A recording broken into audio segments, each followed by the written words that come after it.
Muito bem, muito bem. Bom dia a todos. Nós estamos dando início a mais um momento juntos, mais um momento para aprendizado, mais um momento para construção de saberes, mais um momento para construir ideias, ampliar os nossos objetivos de conhecimento, de saberes, saberes que sempre são distintos e que são preparados, providos para você, meu prezado, minha prezada, todos aqueles que estão acessando o nosso canal, que já estão conosco, que já estão participando do Mentoria Ser Interpretação, um espaço criado para você.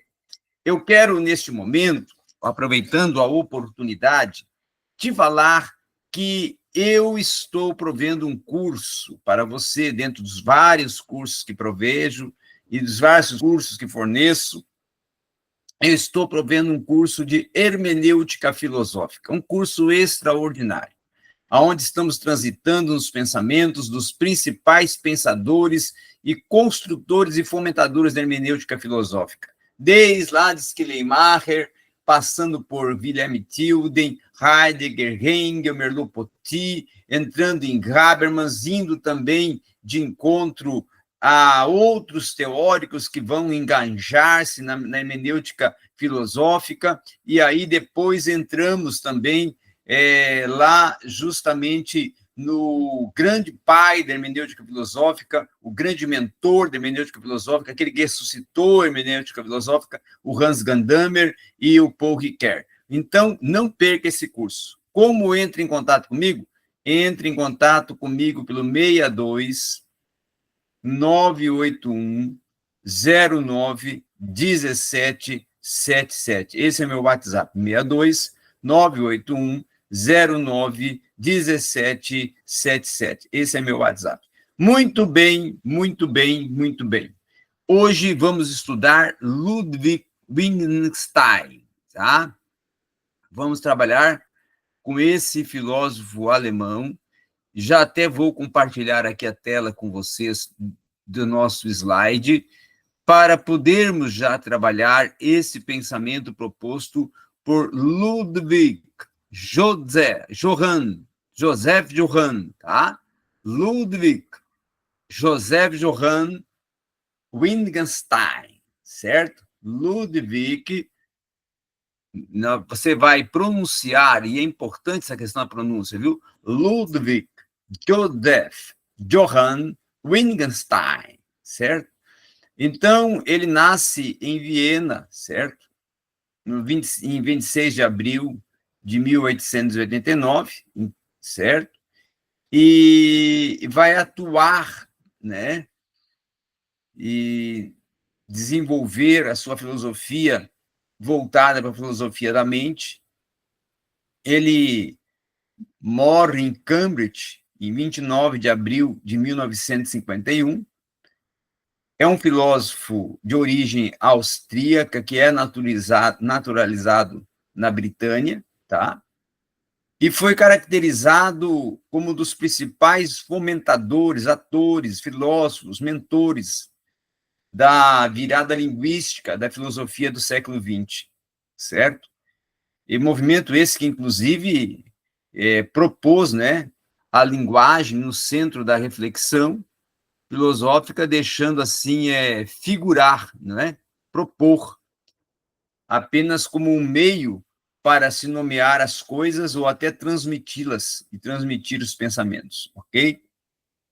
Uma outra questão muito importante, significativa, é o que nós vamos começar a tratar agora, é como que foi desenvolvido e como que foi proposto toda a jornada de, vamos dizer assim, Wittgenstein. As suas principais contribuições, tá, partiram do positivismo lógico, certo?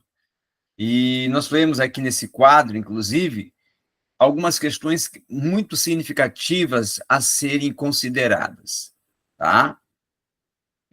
Num quadro geral que foi desenvolvido dentro da sua obra Tratactus, tá?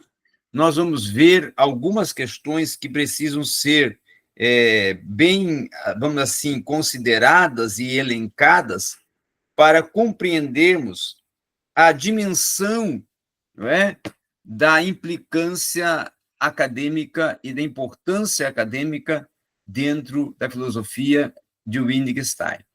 Primeiro, ele vai trabalhar com a contingência. Depois, ele vai trabalhar com tautologias. E aí ele entra nas contradições. E com isso, ele se torna um filósofo de grande contributo para a linguagem, certo?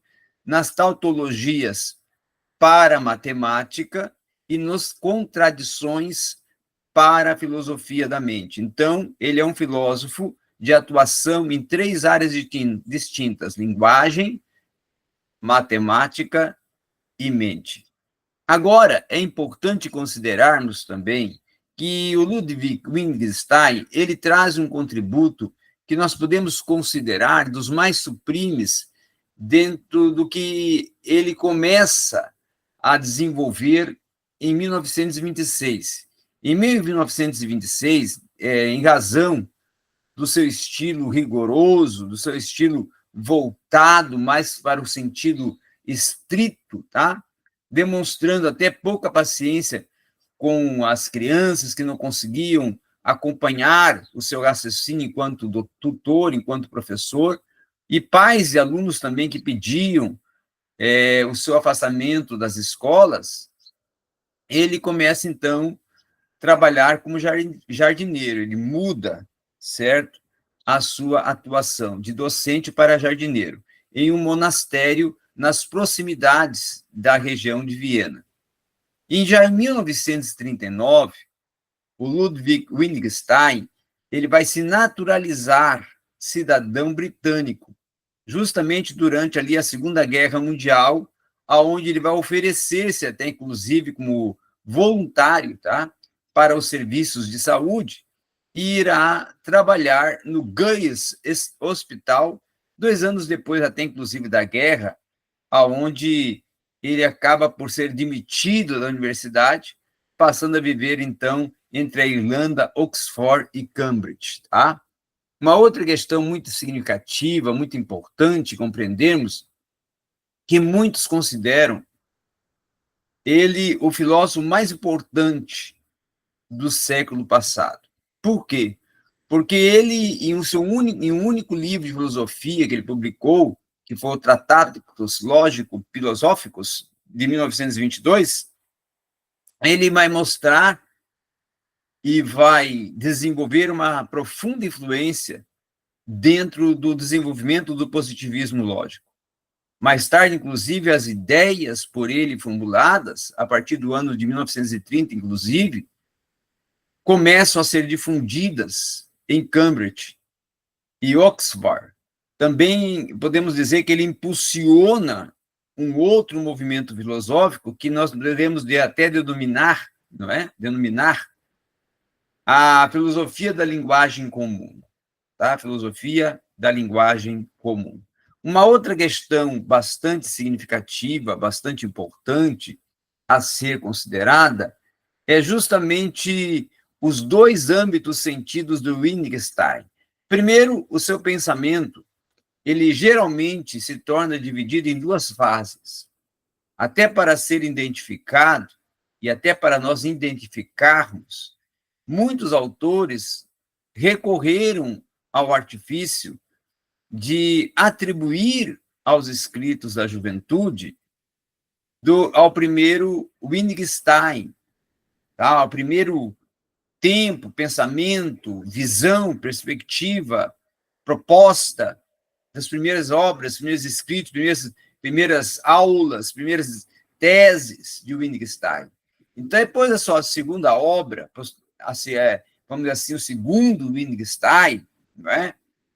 Já vai se designar dentro de propostas distintas. Então, cada um desses períodos, tanto o primeiro período de Wittgenstein como o segundo período do Wittgenstein, vão corresponder a uma obra central que ele vai construir na história da filosofia do século XX. Tá?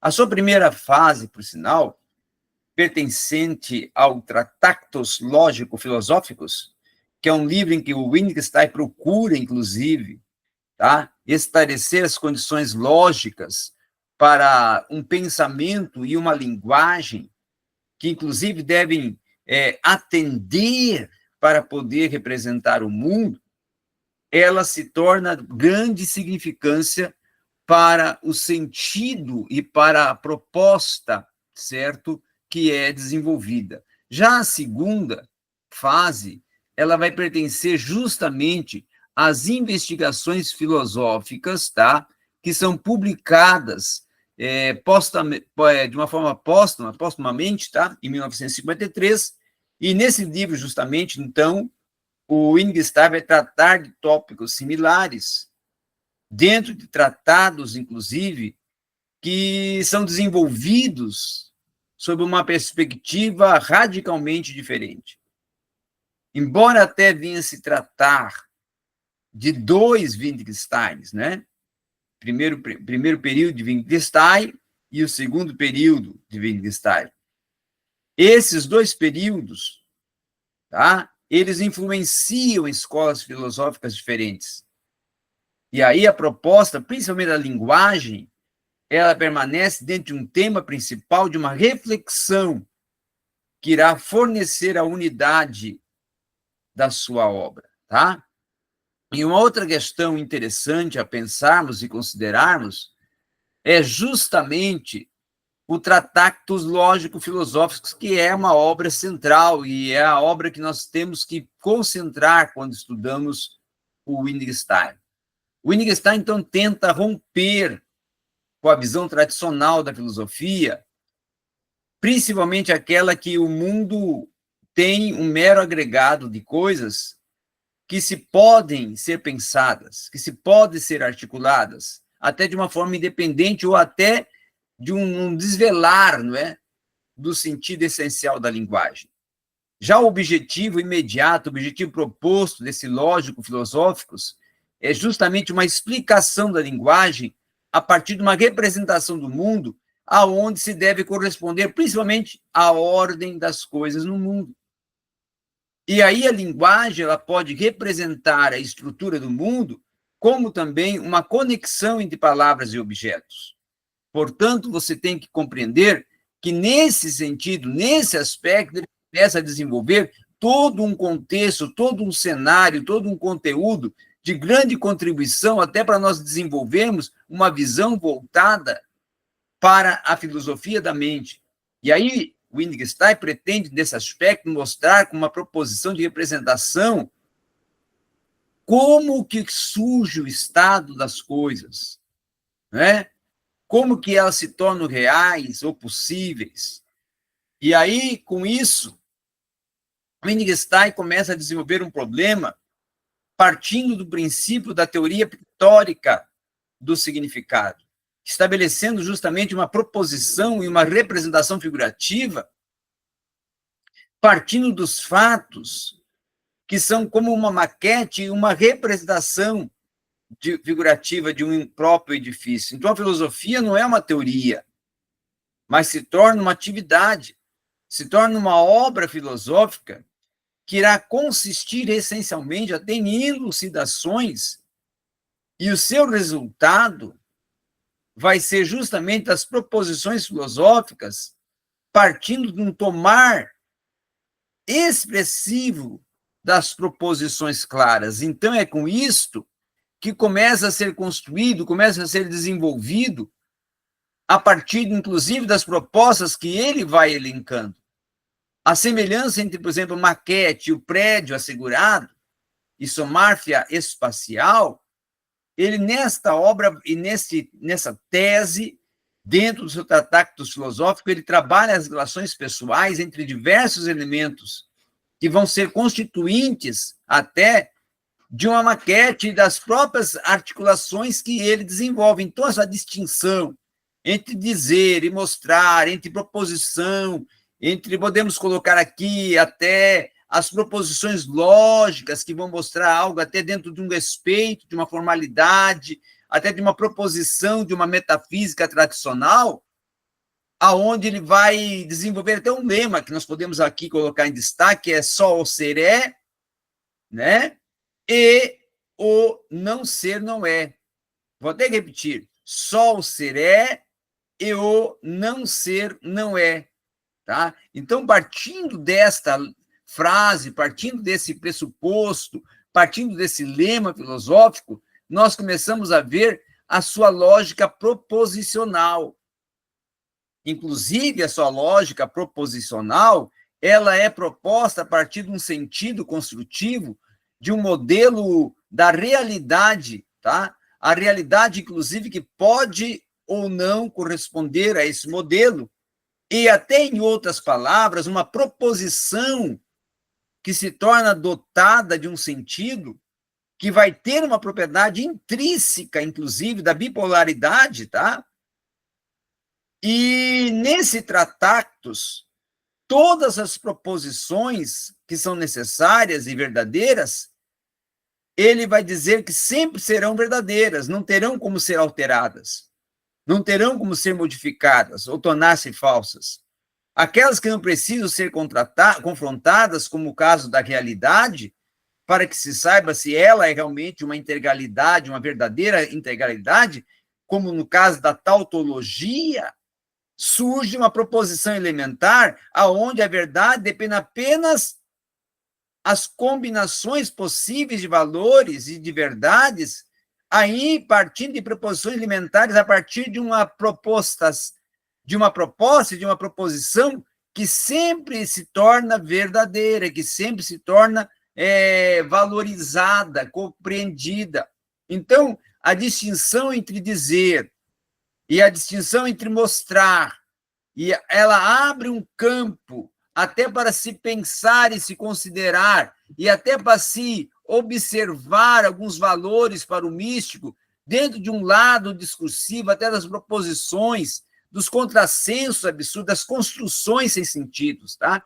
Das convenções comportamentais que ele também trabalha. E aí o Wittgenstein, ele não está nesse aspecto descartando os objetos dessas proposições, como se fossem coisas grotescas ou até sem importância. Ao contrário, ele está sugerindo com isso uma ética e uma estética dentro de uma dimensão mística, aonde os transcendentes eles estão dentro do alcance de uma linguagem que, desse modo, a melhor atitude em relação a essas coisas transcendentes parte a ser o respeitoso silêncio, ou seja, a manutenção desse respeitoso silêncio. E aí, para concluirmos essa aula e concluirmos esse pensamento do Wittgenstein, vale a pena nós colocarmos que, partindo de uma interpretação do seu pensamento, nós vamos ver algumas questões muito importantes, significativas, como, primeiro, as proposições essas que são elucidadoras, tá? Ele chega a declarar: quem me entende acaba por reconhecer como contrassenso proposto após eu ter escalado através dessas proposições e, além delas, ter construído proposições que são corretas. Então, sobre aquilo que não se pode falar, eu me calo. E aí, a partir de uma outra investigação filosófica, nós vamos ver que nos seus tratados filosóficos, ele vai desenvolver e vai se esforçar até por desvendar a linguagem dentro de uma investigação filosófica, em que ele vai afirmar e desenvolver uma aplicação à linguagem, dizendo que ela pode estar fadada ao fracasso se ela não for ampliada de uma forma que ela venha gerar descobertas. Então, primeiro, ele vai afirmar uma existência de uma região ontológica que pode se considerar até inexprimível, mística, partindo de um princípio de especulação e partindo de uma existência declarada a partir de um sem sentido. Então, os estudos de Wittgenstein são estudos que defendem que a linguagem não seria um dado homogêneo, mas sim um aglomerar de linguagens. E aí, nessa contraposição de semelhanças, é que ele desenvolve uma semelhança essencial para até esclarecer, propor, desenvolver uma nação da linguagem, uma noção da linguagem, dentro de uma proposta de um jogo e semelhança de família linguística. Então, partindo disto, para até nós avançarmos um pouco mais, é que nós podemos compreender que há diversos tipos de jogo, conforme propõe o Wittgenstein, mas o mais importante para ele é de que o conceito de jogo, que é chamado práticas muito diferentes, pode ser, na verdade, uma forma de uma aplicação de diversas práticas que participam ou manifestam semelhanças até de um ato familiar. E aí, com isso, ele vai dizer que, analogicamente, as diversas práticas linguísticas elas podem estar reunidas sob uma denominação de linguagem justamente em virtude de suas semelhanças de família, justamente de uma símile de linguagem, justamente segmentos heterogêneos de linguagem, justamente de múltiplos e variados entendimentos de finalidades diversas, de empregar de linguagem até para dar ordens, para propor generalizações, para propor linguísticas, paradigmas e todo um desenvolvimento verbal.